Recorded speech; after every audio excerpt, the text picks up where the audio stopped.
KABUL, the bitter cold of Afghanistan's winter has small children huddled beneath blankets in makeshift camps.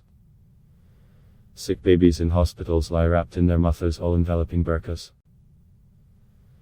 Long lines at food distribution centers have become overwhelming as Afghanistan sinks deeper into desperate times.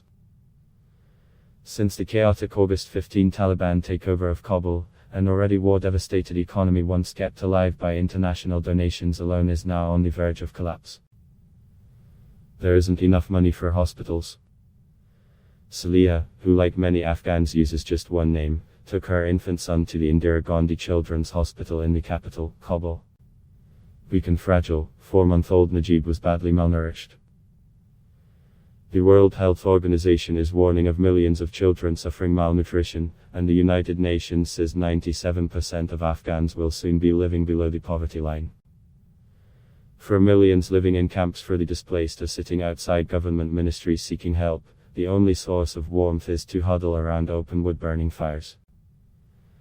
Nearly 80% of Afghanistan's previous government's budget came from the international community.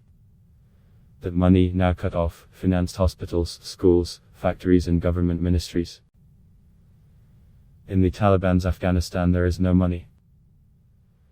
Sanctions have crippled banks while the United States and others struggle to figure out how to get hundreds of millions of dollars of humanitarian aid to Afghans while bypassing the Taliban, even as there are no immediate signs of the widespread corruption that characterized the previous administration.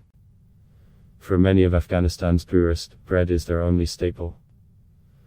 Women line up outside bakeries in the city, young children arrive before dawn to get bread. The majority scramble to find food and fuel. The statistics provided by the Union are grim: almost 24 million people in Afghanistan, around 60% of the population, suffer from acute hunger.